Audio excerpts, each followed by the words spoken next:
प्राचीन नियमों के अनुसार सहवास से वंश वृद्धि, मैत्री लाभ, साहचर्य सुख, मानसिक रूप से परिपक्वता, दीर्घायु, शारीरिक और मानसिक स्वास्थ्य सुख की प्राप्ति की जा सकती है। यदि व्यक्ति नियमों में बंधकर सहवास करता है तो वह संस्कारी होकर आपदाओं से बचा रहता है। पशुवत सहवास से वह अपना जीवन नष्ट कर लेता है। पुरातन काल में दंपति आज की तरह हर रात्रि को नहीं मिलते थे। उनका सहवास सिर्फ संतान प्राप्ति के उद्देश्य के लिए होता था। शुभ दिन और शुभ मुहूर्त के संभोग से वे योग्य संतान प्राप्त कर लेते थे। वर्तमान काल में युवा पीढ़ी उद्दंड और अनुशासनहीन है। किसी भी समय संभोग करके गर्भ धारण कर संतान पैदा कर लेती है। पति और पत्नी के बीच सहवास भी रिश्तों को मजबूत बनाए रखने का एक आधार होता है, बशर्ते कि उसमें प्रेम हो, काम वासना नहीं। हालांकि वर्तमान में ऐसा नहीं होता। इसका कारण है सहवास के प्राचीन नियमों की समझ का नहीं होना। आधुनिक युग में संस्कार तो समाप्त हो ही गए हैं, साथ ही व्यक्ति स्वार्थी अधिक हो चला है।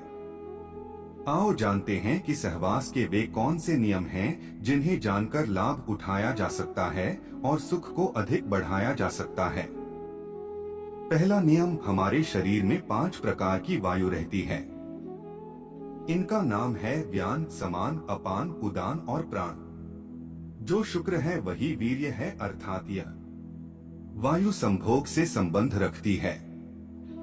जब इस वायु की गति में फर्क आता है या यह किसी भी प्रकार से दूषित हो जाती है तो मूत्राशय रोग उत्पन्न होते हैं।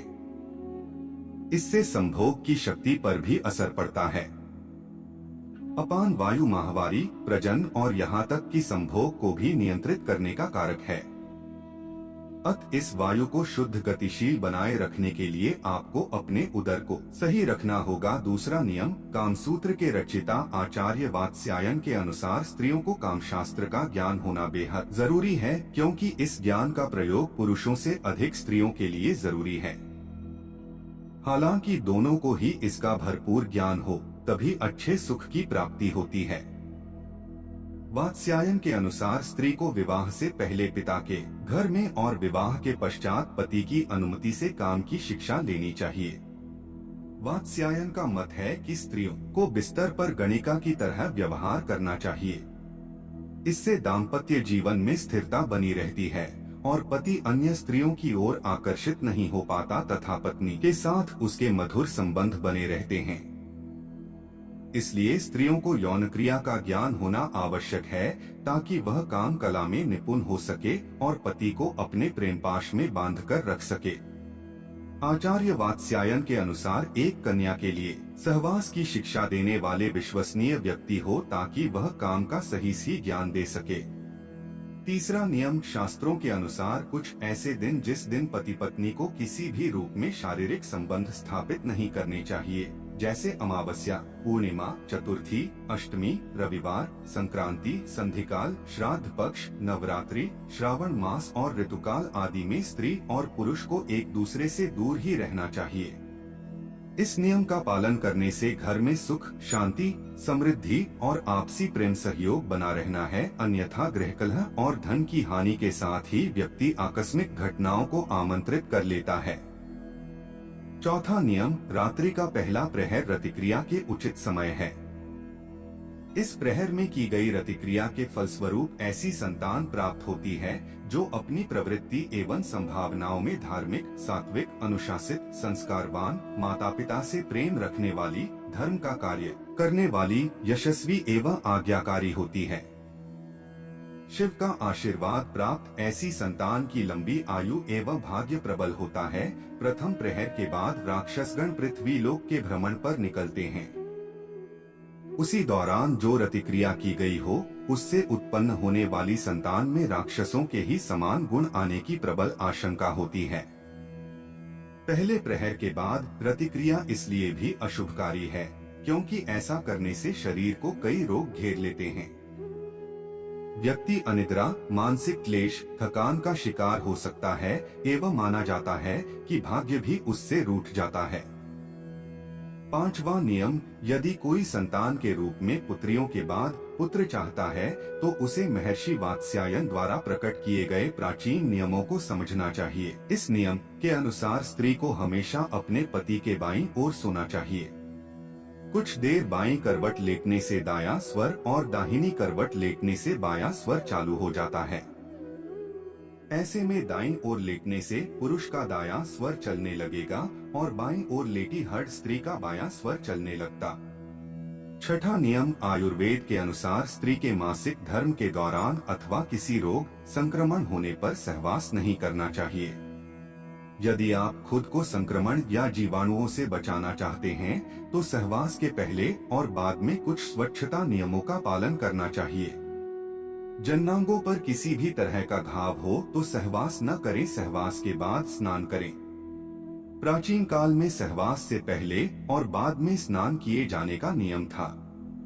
सातवां नियम मित्रवत व्यवहार न होने पर, काम की इच्छा न होने पर, रोग या शोक होने पर भी संभोग नहीं करना चाहिए। इसका मतलब यह कि यदि आपकी पत्नी या पति की इच्छा नहीं है, किसी दिन व्यवहार मित्रवत नहीं है, मन उदास या खिन्न है, तो ऐसी स्थिति में यह कार्य नहीं करना चाहिए। यदि मन में या घर में किसी भी प्रकार का शोक हो तब भी संभोग नहीं करना चाहिए। मन स्थिति अच्छी हो तभी करना चाहिए। आठवां नियम पवित्र माने जाने वाले वृक्षों के नीचे, सार्वजनिक स्थानों, चौराहों, उद्यान, श्मशान घाट, चिकित्सालय, औषधालय, मंदिर, ब्राह्मण, गुरु और अध्यापक के निवास स्थान में सहवास करने की मनाही है। यदि कोई व्यक्ति ऐसा करता है तो उसको इसका परिणाम भी भुगतना ही होता है। नौवां नियम बदसूरत, दुष्चरित्र, अशिष्ट व्यवहार करने वाली तथा अकुलीन परस्त्री या परपुरुष के साथ सहवास नहीं करना चाहिए, अर्थात व्यक्ति को अपनी पत्नी या स्त्री को अपने पति के साथ ही सहवास करना चाहिए।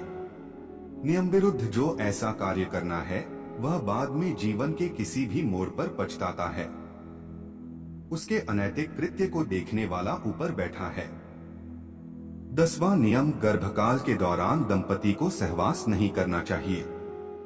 गर्भकाल में संभोगरत होते हैं तो भावी संतान के अपंग और रोगी पैदा होने का खतरा रहता है। हालांकि कुछ शास्त्रों के अनुसार 2 या 3 माह तक सहवास किए जाने का उल्लेख मिलता है, लेकिन गर्भ ठहरने के बाद सहवास नहीं किया जाए तो ही उचित है। 11वां नियम शास्त्र सम्मत है कि सुंदर, दीर्घायु और स्वस्थ संतान के लिए गडांत, ग्रहण, सूर्योदय एवं सूर्यास्त काल, निधन नक्षत्र, रिक्ता तिथि, दिवाकाल, भद्रा, पर्वकाल, अमावस्या, श्राद्ध के दिन, गंड तिथि, गंड नक्षत्र तथा 8वें चंद्रमा का त्याग करके शुभ मुहूर्त में संभोग करना चाहिए। गर्भाधान के समय गोचर में पति पत्नी के केंद्र एवं त्रिकोण में शुभ ग्रह हों, तीसरे, छठे, 11वें घरों में पाप ग्रह हों, लग्न पर मंगल, गुरु इत्यादि शुभकारक ग्रहों की दृष्टि हो और मासिक धर्म से समरात्रि हो, उस समय सात्विक विचार पूर्वक योग्य पुत्र की कामना से यदि रतिक्रिया की जाए तो निश्चित ही योग्य पुत्र की प्राप्ति होती है। इस समय में पुरुष का दायां एवं स्त्री का बायां स्वर ही चलना चाहिए। यह अत्यंत अचूक उपाय है। कारण यह है कि पुरुष का जब दाहिना स्वर चलता है तब उसका दाहिना अंडकोश अधिक मात्रा में शुक्राणुओं विसर्जन करता है, जिससे कि अधिक मात्रा में पुल्लिंग शुक्राणु निकलते हैं, अतः पुत्र ही उत्पन्न होता है। 12वां नियम मासिक धर्म शुरू होने के प्रथम 4 दिवसों में संभोग से पुरुष रुग्णता को प्राप्त होता है। 5वीं रात्रि में संभोग से कन्या, 6ठी रात्रि में पुत्र, 7वीं रात्रि में बंध्या पुत्री, 8वीं रात्रि के संभोग से ऐश्वर्यशाली पुत्र, 9वीं रात्रि में ऐश्वर्यशालिनी पुत्री, 10वीं रात्रि के संभोग से अतिश्रेष्ठ पुत्र, 11वीं रात्रि के संभोग से सुंदर पर संदिग्ध आचरण वाली कन्या, 12वीं रात्रि से श्रेष्ठ और गुणवान पुत्र, 13वीं रात्रि में चिंतावर्धक कन्या एवं 14वीं रात्रि के संभोग से सद्गुणी और बलवान पुत्र की प्राप्ति होती है। 15वीं रात्रि के संभोग से लक्ष्मी स्वरूपा पुत्री और 16वीं रात्रि के संभोग से गर्भाधान होने पर सर्वज्ञ पुत्र संतान की प्राप्ति होती है। इसके बाद की अक्सर गर्भ नहीं ठहरता है।